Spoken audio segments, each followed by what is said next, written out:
Hello friends, ഞാൻ doctor Rajesh Kumar. ചെറുപ്പത്തിലെ മുടി നരയ്ക്കുന്നത് ഇന്ന് ഒരുപാട് പേരിൽ കാണുന്ന ഒരു പ്രശ്നമാണ്.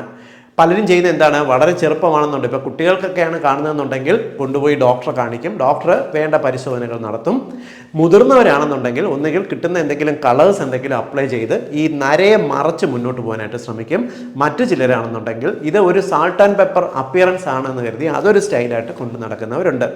ഏത് രീതിയിൽ നടന്നിരുന്നാലും പണ്ടത്തെ കാലത്തെ അപേക്ഷിച്ച്, അതായത് പണ്ട് ഒരു 50 വയസ്സുകൾ അല്ലെങ്കിൽ ഒരു 45 കഴിഞ്ഞിട്ടുള്ളവരിലാണ് നര കാണുന്നത്, നര പ്രായമാകുന്നതിൻ്റെ ലക്ഷണമാണ് എന്ന് കരുതിയിരുന്നെങ്കിൽ ഇന്ന് നര ഒരു സ്റ്റൈലിൻ്റെ ലക്ഷണമായിട്ട് കാണുന്ന അവസ്ഥയിലേക്ക് ചെറുപ്പക്കാർക്ക് വന്നു തുടങ്ങിയിട്ടുണ്ട്. എന്തുകൊണ്ടാണ് ഈ നര ഇത്തരത്തിൽ ചെറുപ്പത്തിൽ ഉണ്ടാകുന്നത് എന്ന് വിശദീകരിക്കാം. നമ്മുടെ മുടിക്ക് ഈ കറുപ്പ് നിറം നൽകുന്നത് മെലാനോസൈറ്റ്സ് എന്ന് പറയുന്ന ചെറിയ കോശങ്ങളാണ്. നമുക്ക് പ്രത്യേകിച്ച് ഏഷ്യക്കാർക്ക് ഈ മെലാനോസൈറ്റ്സ് കൂടുതലുള്ളത് കൊണ്ട് നമ്മുടെ മുടി നല്ല കറുത്ത നിറത്തിലുണ്ട്. മെലാനോസൈറ്റ്സ് കുറവാണെങ്കിൽ മുടിക്ക് ഒരു നേർത്ത ചെമ്പിച്ച നിറമായിരിക്കും ഉണ്ടാകുക. നിങ്ങൾക്കറിയാം, ഫോറിനേഴ്സിനെല്ലാം മുടിക്ക് ചെമ്പിച്ച കളറാണ് ഉണ്ടാകുന്നത്. നമ്മുടെ മുടിയിലെ ഈ മെലാനോസൈറ്റ്സ് എപ്പോഴാണ് നശിച്ചു പോകുന്നത്, ആ സമയത്ത് മുടി വെളുത്ത് വരുന്നത് കാണാം. എങ്ങനെയാണ് ഈ മെലാനോസൈറ്റ്സ് നശിക്കുന്നതെന്ന് വിശദീകരിക്കാം. നമ്മുടെ ഈ മുടി ഉണ്ടാകുന്ന കോശങ്ങൾക്കകത്ത് ഹൈഡ്രജൻ പെറോക്സൈഡ് എന്ന് പറയുന്നത്, അതായത് നമ്മുടെ ശരീരത്തിൽ തന്നെ ഉണ്ടാകുന്ന ഹൈഡ്രജൻ പെറോക്സൈഡ് എന്ന രാസവസ്തു അടിഞ്ഞുകൂടുമ്പോഴാണ് മുടിയിലുള്ള ഈ മെലാനിൻ കോശങ്ങൾ നശിച്ചു പോകുന്നത്. ഇത് കേൾക്കുമ്പോൾ പലരും വിചാരിക്കും, നമ്മൾ പുറമേ സാധാരണ മുറിവുകളൊക്കെ വച്ച് കെട്ടുന്നതിനും കഴുകുന്നതിനും അല്ലേ ഹൈഡ്രജൻ പെറോക്സൈഡ് ഉണ്ടാകുന്നതെന്ന്. അത് മാത്രമല്ല, ഹൈഡ്രജൻ പെറോക്സൈഡ് നമ്മുടെ ശരീരത്തിലെ നമ്മുടെ പ്രതിരോധ കോശങ്ങളുടെ ഫസ്റ്റ് ലൈൻ ഓഫ് ഡിഫൻസ് ആണ്. അതായത് നമ്മുടെ പ്രതിരോധ കോശങ്ങൾ നമ്മുടെ ശരീരത്തിലേക്ക് എത്തുന്ന രോഗാണുക്കളെ, നമ്മുടെ ശരീരത്തിലെ പഴയ കോശങ്ങളെ നശിപ്പിക്കുന്നതിന്, ജനിതക മാറ്റം വന്ന കോശങ്ങളെ നശിപ്പിക്കുന്നതിനെല്ലാം തന്നെ ഈ ഹൈഡ്രജൻ പെറോക്സൈഡ് നാച്ചുറലായിട്ട് ഉൽപ്പാദിപ്പിച്ചുകൊണ്ടിരിക്കുന്നുണ്ട്. നമ്മുടെ ശരീരത്തിൽ എവിടെ എന്ത് പ്രോബ്ലം ഉണ്ടായിരുന്നാലും അവിടേക്ക് നമ്മുടെ ശരീരം ഈ ഹൈഡ്രജൻ പെറോക്സൈഡ് ഉൽപ്പാദിപ്പിച്ച് ആ ഭാഗത്തേക്ക് ഒഴുകിയെത്തുകയും ആ കോശങ്ങൾ നശിപ്പിച്ചിട്ട് നമ്മുടെ ശരീരത്തിനകത്ത് തന്നെയുള്ള കാറ്റലൈസ് എന്ന് പറയുന്ന മറ്റൊരു എൻസൈം ഈ ഹൈഡ്രജൻ പെറോക്സൈഡിനെ വെള്ളവും ഓക്സിജനായിട്ട് വിഘടിപ്പിച്ച് നശിപ്പിച്ചുകൊണ്ടേയിരിക്കും. എന്നാൽ എപ്പോഴാണോ ഈ കാറ്റലൈസ് എന്ന് പറയുന്ന എൻസൈം കുറഞ്ഞു പോകുന്നത്, അതല്ലെങ്കിൽ ഹൈഡ്രജൻ പെറോക്സൈഡ് വല്ലാണ്ട് കൂടുതലുണ്ടാകുന്നത്, ആ സമയത്ത് ഇവ പോയിട്ട് നമ്മുടെ മുടിയിഴകളിൽ പോയി അടിഞ്ഞുകൂടി ആ മുടിയിഴകളിലെ മെലാനിൻ കോശങ്ങളെ നശിപ്പിക്കും. അങ്ങനെയാണ് മുടി വെളുത്ത് വരുന്നത്. ഇനി ഏത് സാഹചര്യത്തിലാണ് ഈ അകാല നര, ചെറുപ്പത്തിൽ ഈ നര ഉണ്ടാകുന്നത് വിശദീകരിക്കാം. ഏറ്റവും പ്രധാനപ്പെട്ടത്, ഈ പാരമ്പര്യത്തിൽ നമ്മുടെ അച്ഛനോ അമ്മയ്ക്കോ നേരത്തെ നരയ്ക്കുന്ന ഒരു ടെൻഡൻസി ഉണ്ടെങ്കിൽ നമുക്കും കണ്ടുവന്ന് വരാം. ഇത് കേൾക്കുമ്പോൾ പലരും വിചാരിക്കും, എൻ്റെ അമ്മയ്ക്കോ അല്ലെങ്കിൽ അച്ഛനോ അല്ല 40കളിലാണ് നരച്ചത്, പക്ഷേ എനിക്ക് 20കളിലേ നരച്ചു തുടങ്ങിയെന്ന് പലരും പറയുന്നതാണ്. ഇതിന് കാരണം അവരുടെ ലൈഫ് സ്റ്റൈലും അവർ ജീവിച്ച അന്തരീക്ഷവും എല്ലാം തന്നെ നമ്മുടേതുമായിട്ട് എൻറ്റയർലി ഡിഫറൻ്റ് ആണ്. വളരെ തിരക്കേറിയ ലൈഫിൽ ഇന്ന് നിങ്ങൾക്കറിയാം, ചെറുപ്പത്തിൽ മുതൽ നമ്മൾ വളരെയധികം തിരക്കേറിയ ഒരു ലൈഫ് സ്റ്റൈലിലും ഒരു ടൈറ്റ് സിറ്റുവേഷനിലാണ് ജീവിക്കുന്നത്. ഈ ഒരു സാഹചര്യത്തിൽ നമ്മുടെ ശരീരത്തിലേക്ക് എത്തുന്ന ന്യൂട്രീഷനിൽ വ്യത്യാസം വരും, നമ്മൾ ജീവിക്കുന്ന അന്തരീക്ഷത്തിൽ വ്യത്യാസമുണ്ട്, നമ്മുടെ ലൈഫ് സ്റ്റൈലിൽ വ്യത്യാസം വരുന്നു. ഈ ഒരു ലൈഫ് സ്റ്റൈലിലുള്ള വ്യത്യാസമാണ് നമുക്ക് വളരെ പെട്ടെന്ന് മുടി നരയ്ക്കുന്നതിലേക്ക് നമുക്ക് ഈ പാരമ്പര്യം ഉണ്ടെങ്കിലും ചെന്ന് എത്തുന്നത്. രണ്ടാമത്തത്, നമ്മുടെ ശരീരത്തിലുള്ള ഏതെങ്കിലും തരത്തിലുള്ള ഓട്ടോ ഇമ്മ്യൂൺ രോഗങ്ങൾ. നിങ്ങൾക്കറിയാം, നമ്മുടെ പ്രതിരോധ കോശങ്ങൾ പുറമേ ഉള്ള ഈ രോഗാണുക്കളെ നശിപ്പിക്കുന്നതിന് വേണ്ടിയിട്ടാണ് ഹൈഡ്രജൻ പെറോക്സൈഡ് ഉണ്ടാക്കുന്നത്. എന്നാൽ ഓട്ടോഇമ്മ്യൂൺ രോഗം എന്ന് പറഞ്ഞാൽ നമ്മുടെ ശരീരത്തിൽ തന്നെയുള്ള നമ്മുടെ ഏതെങ്കിലും അവയവങ്ങൾ, ഉദാഹരണത്തിന് ഇപ്പോൾ സ്ഥിരമായിട്ട് ജലദോഷം, തുമ്മൽ, അലർജി ഉള്ളവർക്ക് പ്രതിരോധ കോശങ്ങൾ കൂടുതലായിരിക്കാം. നിങ്ങൾക്ക് തൈറോയ്ഡ് ഗ്രന്ഥിക്കെതിരെ ഓട്ടോഇമ്മ്യൂൺ രോഗമുണ്ടെങ്കിലോ ആസ്മ രോഗമുണ്ടെങ്കിലോ ഏതെങ്കിലും തരത്തിലുള്ള ആർത്രൈറ്റിസ് ഉണ്ടെങ്കിലോ ഒരുപക്ഷെ നിങ്ങളുടെ ശരീരത്തിൽ പ്രതിരോധ കോശങ്ങൾ വല്ലാണ്ട് വർക്ക് ചെയ്യുകയും ഹൈഡ്രജൻ പെറോക്സൈഡ് കൂടുതലുണ്ടാകുകയും ചെയ്യും. ഇത് വളരെ പെട്ടെന്ന് മുടിയിഴകളിലെ മെലാനോസൈറ്റ്സ് നശിക്കുന്നതിനും മുടി വെളുത്തു പോകുന്നതിനും കാരണമാകും. അതുകൊണ്ടാണ് ഏതെങ്കിലും തരത്തിലുള്ള രോഗം, ഇപ്പോൾ ഒരു ഓട്ടോഇമ്മ്യൂൺ രോഗം വരുന്നവർക്കോ ഇല്ലെങ്കിൽ ക്യാൻസർ പോലുള്ള രോഗങ്ങൾക്ക് വരുന്നവർക്കോ ഇല്ലെങ്കിൽ വയസ്സായി ഏതെങ്കിലും തരത്തിലുള്ള ട്രീറ്റ്മെൻറ്റ്, ചില മരുന്നുകൾ, ഉദാഹരണത്തിന് കീമോതെറാപ്പി മരുന്നുകളുടെ ഭാഗമായിട്ടോ എല്ലാം തന്നെ അത് കഴിയുമ്പോൾ മുടി അങ്ങ് നരച്ചു പോകുന്നത്. ചിലർക്ക് ചില സർജറി കഴിയുന്ന സമയത്ത് പെട്ടെന്ന് മുടി നരയ്ക്കുന്നത് കാണാം. അതിന് കാരണവും ഈ പറഞ്ഞ പോലെ സർജറി ചെയ്യുന്ന സമയത്ത് അവിടെ ഉണ്ടാകുന്ന ഇൻഫ്ലമേഷൻ വല്ലാണ്ട് പ്രതിരോധ കോശങ്ങളെ ഉദ്ദീപിപ്പിക്കുകയും ഈ ഹൈഡ്രജൻ പെറോക്സൈഡ് കൂടുതലുണ്ടാകുകയും ചെയ്യുന്നു. ഇതല്ലാതെ ഈ കാറ്റലൈസ് എൻസൈം വല്ലാണ്ട് കുറഞ്ഞു പോകുന്ന സാഹചര്യത്തിലും ഇതുണ്ടാകുക. അതാണ് ഞാൻ നേരത്തെ പറഞ്ഞ ജനിതകമായിട്ടുള്ള കണ്ടീഷൻസ്, അമിതമായിട്ട് ശരീരത്തിലെ കോശങ്ങൾക്കുണ്ടാകുന്ന സ്ട്രെസ്സ്, ഇതെല്ലാം തന്നെ കാറ്റലൈസ് എൻസൈം കുറഞ്ഞു പോകുന്നതിന് കാരണമാകാറുണ്ട്. പലരും വിശ്വസിക്കുന്നത് പോലെ കടുത്ത മാനസിക പിരിമുറുക്കം നമ്മുടെ മുടി നരച്ചു പോകുന്നതിന് ഒരു കാരണമായിട്ട് കണ്ടെത്തപ്പെട്ടിട്ടില്ല.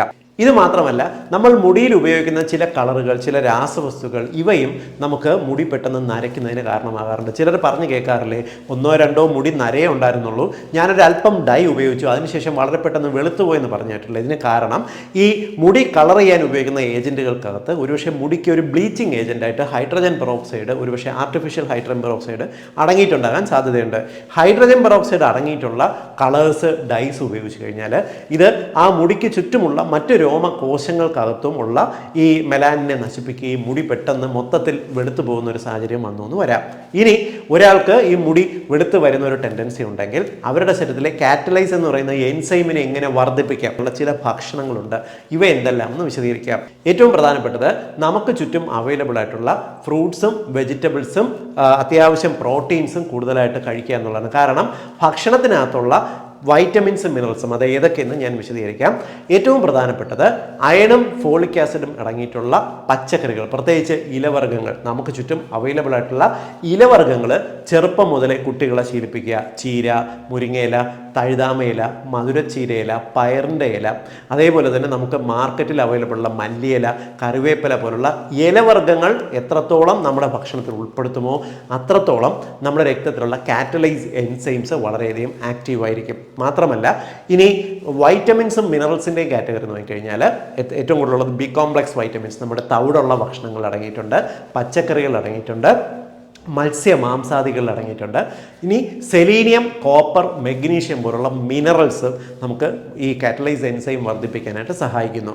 സെലീനിയം നമ്മുടെ ശരീരത്തിലുണ്ടാകുന്ന ഇൻഫ്ലമേഷൻസിനെ ഗണ്യമായിട്ടുള്ള തോതിൽ കുറയ്ക്കാനായിട്ട് സഹായിക്കും. സെലീനിയം ധാരാളമായിട്ട് അടങ്ങിയിട്ടുള്ളത് ബ്രസീൽ നട്ട്, ഞാൻ മുമ്പും വിശദീകരിച്ചിട്ടുണ്ട്, ചക്കക്കുരു പോലിരിക്കുന്ന നട്ട്സാണ്. ബ്രസീൽ നട്ട്സിലുണ്ട്. കൂണ്, മഷ്റൂമിനകത്ത് അടങ്ങിയിട്ടുണ്ട്. അതേപോലെ കടൽ മത്സ്യങ്ങൾ, ഷെൽ ഫിഷസ്, അതായത് നമ്മുടെ ചിപ്പി, കക്ക പോലുള്ളവയ്ക്കകത്തും സെലീനിയം ധാരാളമായിട്ട് അടങ്ങിയിട്ടുണ്ട്. കോപ്പർ കണ്ടന്റ് കൂടുതലായിട്ടുള്ള, അതായത് തേന്, കരളെന്ന് പറഞ്ഞാൽ ആട്ടിൻ്റെയും മാട്ടിൻ്റെയും എല്ലാം കരൾ വർഗ്ഗങ്ങൾ പതിവായിട്ട് കറി വെച്ച്, അതുകൊണ്ടാണ് ഇവയെല്ലാം കുട്ടികൾക്ക് പതിവായിട്ട് കൊടുക്കണം എന്ന് പറയുന്നത്. കൂടാതെ മെഗ്നീഷ്യം കണ്ടന്റുള്ള ഭക്ഷണങ്ങൾ, മെഗ്നീഷ്യം കൂടുതലുള്ളത് പച്ചക്കറികൾക്കകത്തുണ്ട്, മത്സ്യം, ഇറച്ചി വർഗ്ഗങ്ങൾക്കകത്ത് ധാരാളം അടങ്ങിയിട്ടുണ്ട്. കൂടാതെ നമുക്ക് മുളപ്പിച്ച പയറുവർഗ്ഗങ്ങൾ, കടലവർഗ്ഗങ്ങൾ, ധാന്യങ്ങൾ ഇവയ്ക്കകത്തും ധാരാളമായിട്ട് മെഗ്നീഷ്യം അടങ്ങിയിട്ടുണ്ട്. കൂടാതെ ബദാം, ക്യാരറ്റ്, ബീട്രൂട്ട്, നെല്ലിക്ക പോലുള്ളവ പതിവായിട്ട് നമ്മുടെ ഭക്ഷണത്തിൽ ഉൾപ്പെടുത്തുക. പലപ്പോഴും തലയിൽ ആൾക്കാർ മുടി കറക്കുന്നതിന് വേണ്ടിയിട്ട് ചില എണ്ണകൾ ഉണ്ടാക്കാറല്ലേ. എണ്ണ നമ്മൾ പ്രിപ്പയർ ചെയ്യുന്ന സമയത്ത് ബദാം ഓയിൽ, അത് നമുക്ക് ഒറിജിനൽ ഇന്ന് അവൈലബിൾ ആകാൻ വലിയ പാടാണ്. ബദാം ഓയിൽ നിങ്ങൾ സ്കാൽപ്പിൽ അപ്ലൈ ചെയ്യുന്നത്, ബദാം ഓയിലിൻ്റെ ഒപ്പം തന്നെ നിങ്ങൾ നെല്ലിക്കയുടെ ജ്യൂസ് 1-2 തുള്ളി കൂടെ മിക്സ് ചെയ്ത് തലയോട്ടിയിൽ അപ്ലൈ ചെയ്യുന്നത് നമ്മുടെ കോശങ്ങൾക്കകത്ത് ഈ ഹൈഡ്രജൻ പെറോക്സൈഡ് കൂടുതൽ അടിഞ്ഞുകൂടാതെ നമ്മുടെ തലമുടിയുടെ ആ ഒരു കോശങ്ങളെ സംരക്ഷിക്കാനായിട്ട് സഹായിക്കും. മാത്രമല്ല, ഒമേഗ-3 ഫാറ്റി ആസിഡ് അടങ്ങിയിട്ടുള്ള മത്സ്യങ്ങൾ നമ്മുടെ നാട്ടിൽ കിട്ടുന്നത് ചാള, ചൂര, അയല പോലുള്ള മത്സ്യങ്ങൾ ധാരാളം കഴിക്കുക. മാത്രമല്ല, നമ്മുടെ ഹെയർ ഫോളിക്കിൾസിലെ മെലാനോസൈറ്റ്സിനെ വർദ്ധിപ്പിക്കുന്നതിന് വേണ്ടിയിട്ട് നമുക്ക് മുളപ്പിച്ച ഗോതമ്പ് അത്യാവശ്യം കഴിക്കാവുന്നതാണ്. കറി വെച്ചിട്ടോ അല്ലെങ്കിൽ നമുക്ക് വെറുതെ കുതിർത്തിട്ടോ ഇവ കഴിക്കാവുന്നതാണ്.